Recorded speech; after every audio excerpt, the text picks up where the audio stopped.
Olá, pessoal, tudo bem? Esse vídeo faz parte do projeto do Comitê de Conhecimento Aplicado do Pacto Global, cujo objetivo é compartilhar e debater pesquisas relevantes sobre ética e integridade com profissionais de compliance. Hoje, eu, Felipe Melo e meu sócio Rodolfo Viana, da SG Compliance, vamos discutir um artigo publicado no Journal of Business Ethics em 2023, super recente, com o título de Perceptions of the Ethical Infrastructure, Professional Autonomy and Ethical Judgments in Accounting Work Environments, que tem como autores o Seifert, Lamonet e o Schmidt. O estudo parte da premissa de que, embora as empresas invistam em estruturas formais de integridade, como código de ética e treinamento, o impacto real dessas estruturas depende da percepção de eficácia por parte dos profissionais. Então, o foco da pesquisa está no ambiente contábil, onde os riscos éticos são altos, e analisa como a combinação entre infraestrutura ética, né, o formal, e a autonomia profissional, que é informal, influenciam o julgamento ético dos contadores. E nesse processo eles entrevistaram mais de 350 contadores certificados nos Estados Unidos. E entre os achados da pesquisa, eles trazem que apenas 35% dos entrevistados indicaram que as suas organizações possuem mais de 3 dos 5 componentes de infraestrutura ética, que a percepção de eficácia da infraestrutura ética e o grau de autonomia dos profissionais impactam diretamente os julgamentos éticos. E ainda contribui que é um papel mediador da cultura ética organizacional entre os fatores, né, e o comportamento ético. Então, para discutir esse artigo com a gente, nós convidamos o José Ronaldo, que é sócio da Ernst Young do Escritório do Rio de Janeiro, que tem uma vasta experiência profissional, tanto no estabelecimento quanto na revisão de controles éticos e contábeis. Na sua percepção sobre a relação entre infraestrutura ética formal, autonomia profissional e cultura ética nas organizações. Isso é real? Isso existe? Qual é a sua percepção entre o relacionamento desses elementos? Obrigado, Felipe. Obrigado, Rodolfo, pelo convite. Falar desse tema algo muito importante, né, como um todo. Algo que eu tenho trabalhado aqui, não só dentro da UI, como também no nosso ecossistema de empresas que a gente atua.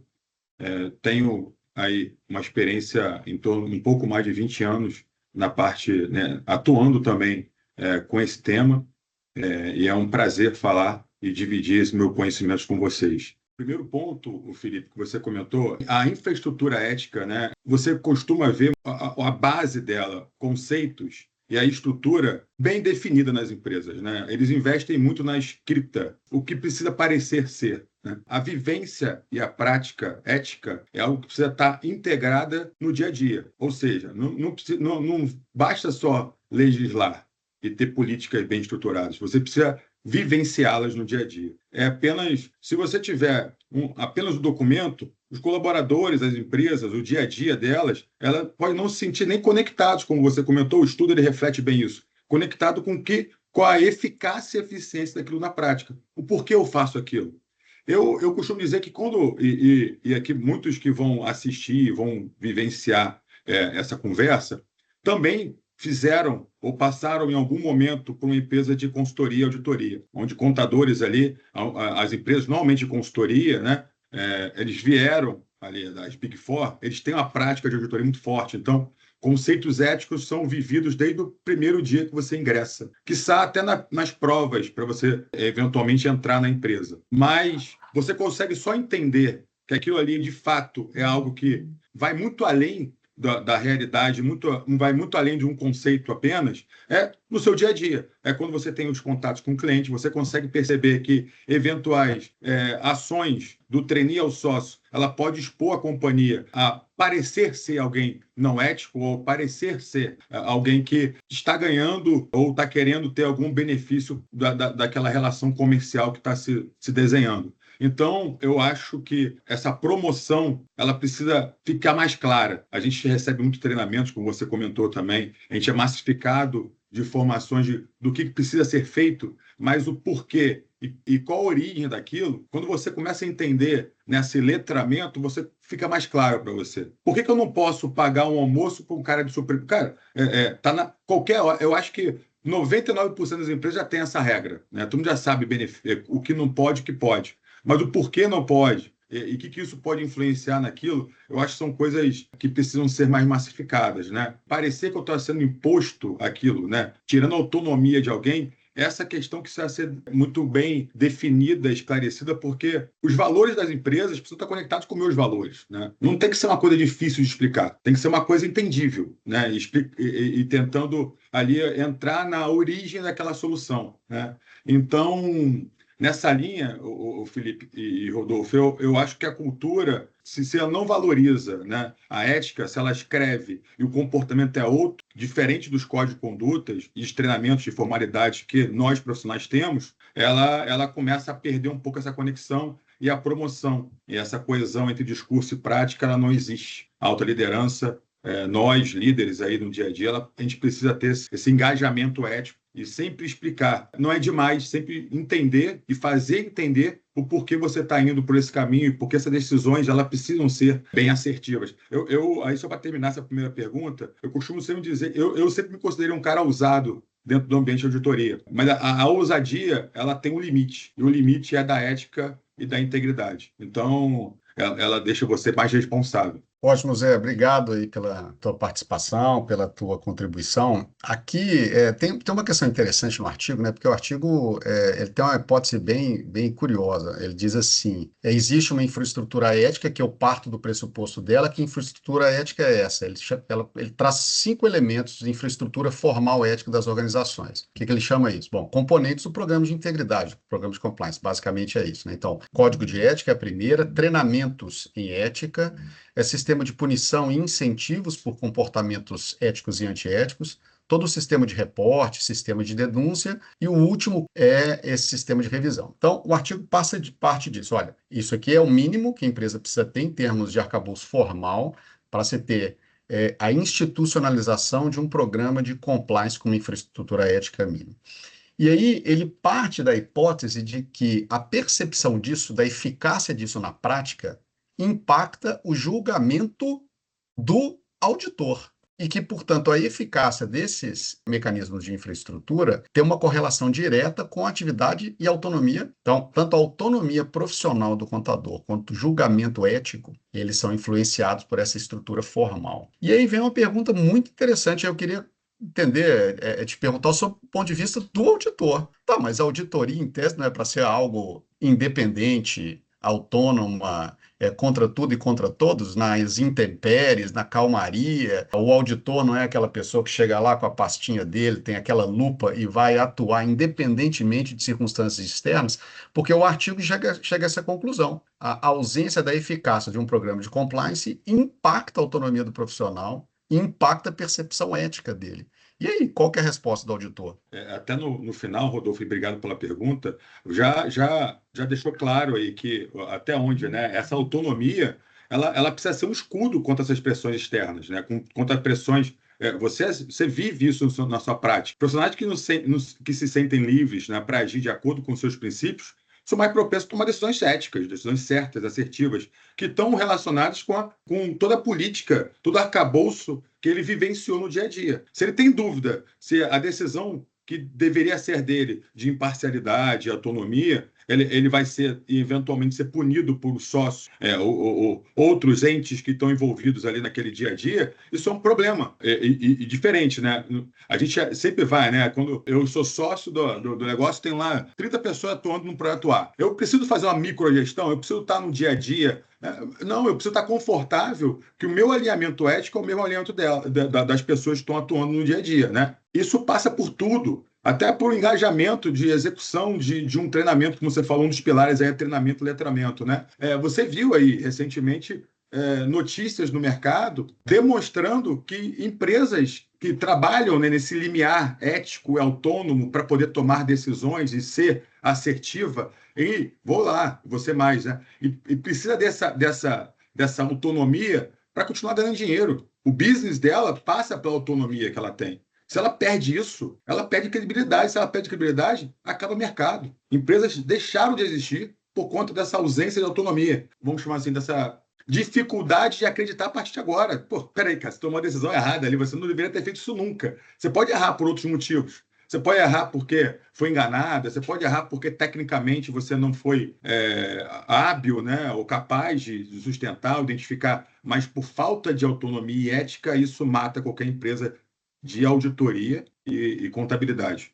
Então aí, voltando no que eu estava querendo comentar, você viu reportagens, é fácil julgar aí, empresas de auditoria demitindo funcionários que estavam copiando ou estavam fazendo de forma não clara os treinamentos, né? Ou compartilhando resultados dos treinamentos de ética, compliance regulatório.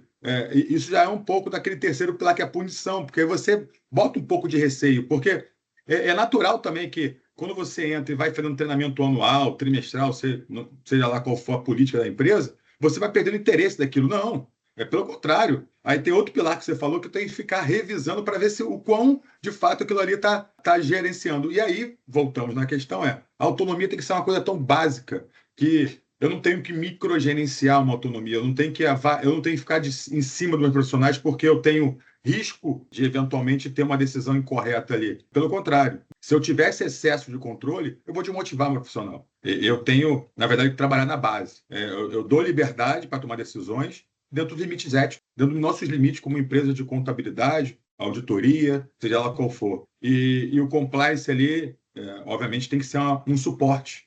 Ele não pode ser uma barreira para poder limitar os profissionais. Pelo contrário, ali é a hora que ele, inclusive, tem a autonomia de falar assim, isso eu não consigo fazer, esse caminho está indo para um lugar errado. Eu já falei isso algumas vezes, tá, pessoal? Assim, algumas vezes. Você, de forma clara, isso não precisa ser desrespeitoso, não precisa depois nem, e eventualmente reportar para a sua estrutura de compliance, aí vem o suporte. Eu não tenho que ter dúvida que minha estrutura vai me punir. Pelo contrário, ela tem, inclusive, criar méritos para esse tipo de discussão. Situações complexas, projetos complexos, isso é o nosso dia a dia. O que a gente não pode ter dúvida, qual a decisão ética a ser tomada. Nosso limite está estabelecido. Então, eu acho que a autonomia do profissional ela não é retirada, pelo contrário.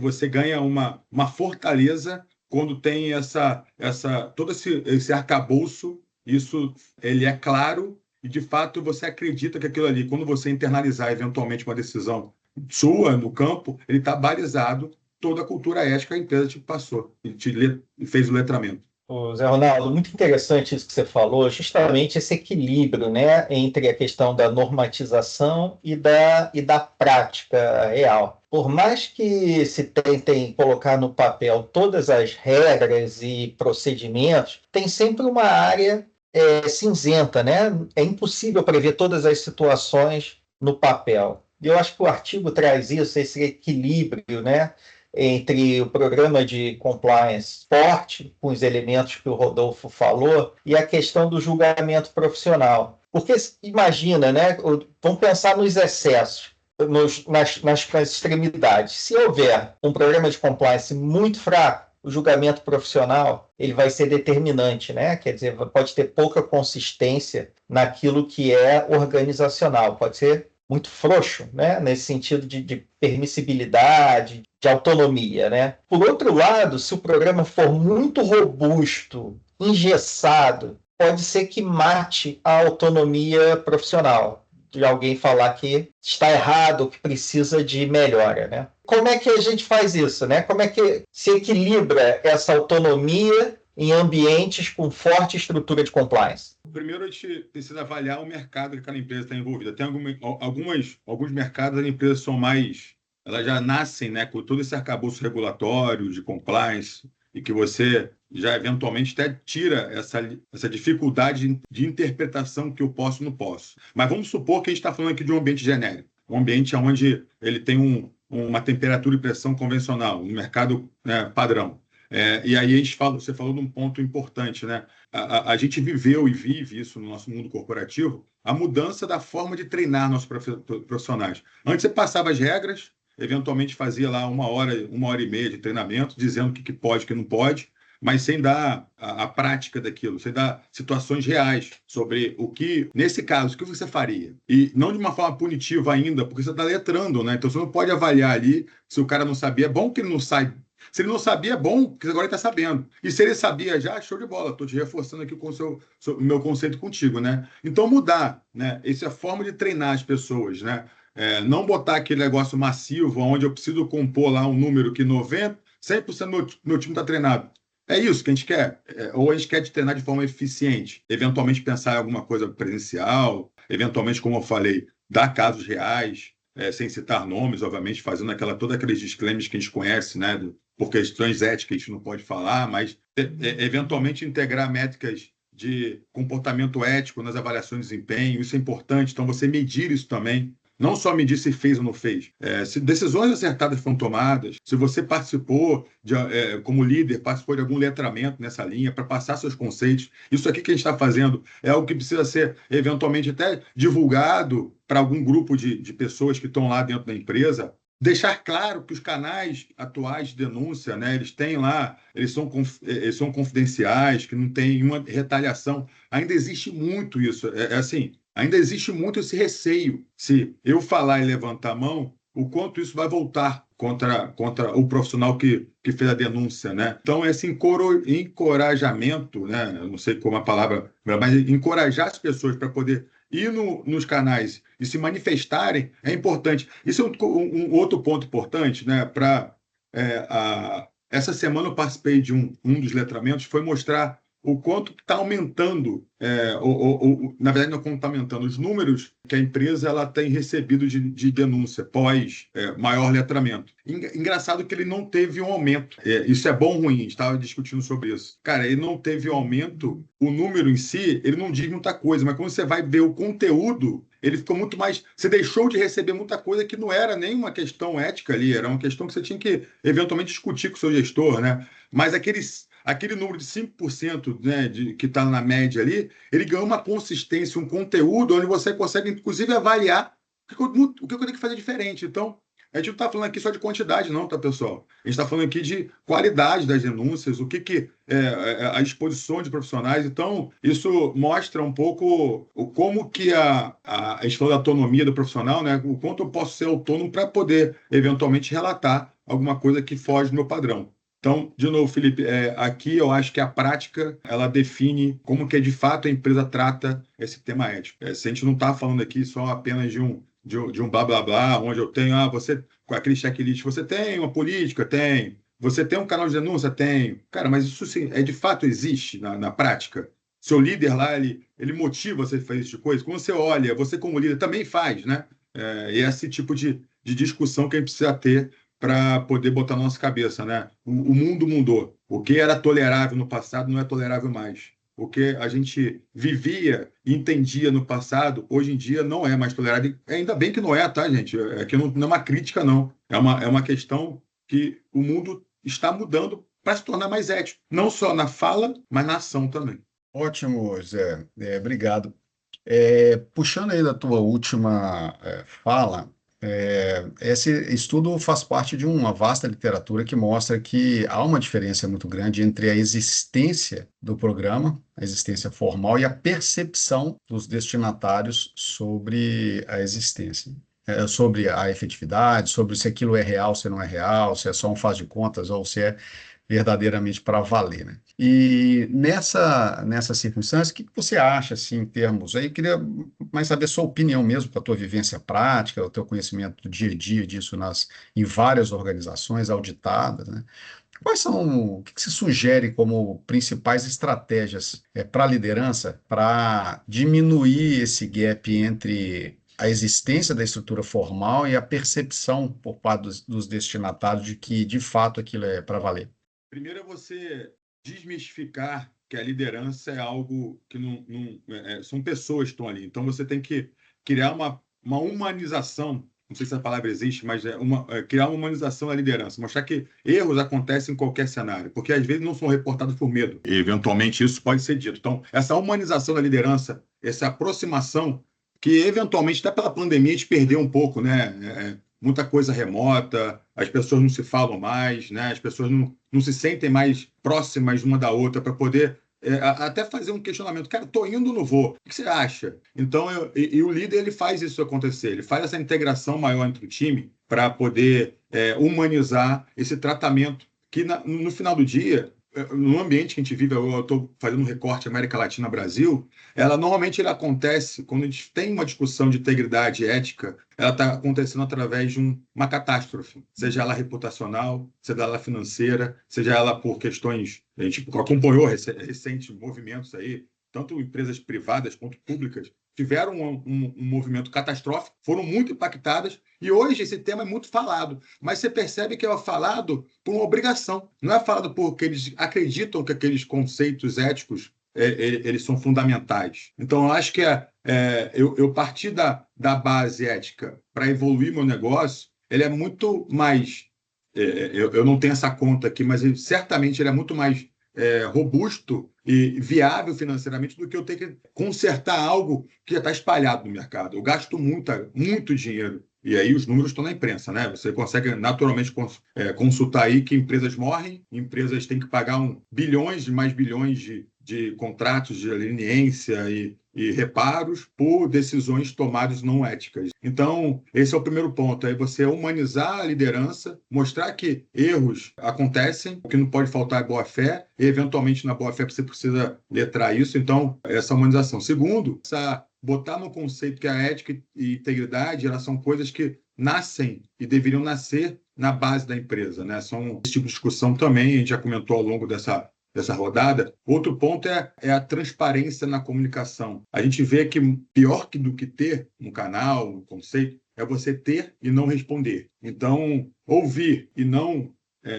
e a pessoa não abrir um canal para as pessoas serem escutadas e não ter um processo de retorno daquilo ali, seja ele a nível institucional ou se a pessoa se identificou, ou a nível individual, cara, isso é a pior coisa que possa existir, porque aí você perde de fato a credibilidade como firma. Essa é uma discussão que a gente tem muito quando vai criar esse tipo de canais de escuta, essa escutativa lá na ponta, né? É essa aí, cara, se eu não tiver hoje uma estrutura e boa vontade, e estrutura, quando eu falo não só física, tá, pessoal, uma estrutura de empresa, né, para responder esse tipo de situação, de fato é para inglês ver. Eu acho, e outro ponto é essa questão dessa percepção da cultura ética através de casos reais do que aconteceram, também ajuda muito a compreender o porquê desses comportamentos importantes, né, e quase cruciais para a empresa continuar vivendo e respirando no mercado. Você tem que, às vezes, você até se compara, pô, mas o fulano de tal ganha mais dinheiro por isso. O que eu não posso fazer? A gente tem que entrar no conceito. Isso tem que ter paciência para escutar, explicar, debater, eventualmente até rediscutir os limites que estão sendo impostos, mas essa questão focar no aprendizado e na construção do ambiente, eventualmente fazer eventuais punições ali no dia a dia, mas isso tudo ele mostra que a empresa está apta e com vontade de investir na educação ética contínua para as empresas. Legal. Zé Ronaldo, muito obrigado, cara. A gente já vai aqui se encaminhando para o fechamento, né? Agora você falou um pouco assim dos líderes e tal. Eu queria propor aqui, antes de passar para os seus comentários finais, o que você gostaria de deixar de recado para o jovem contador, auditor, que está começando agora, em relação à importância da autonomia profissional?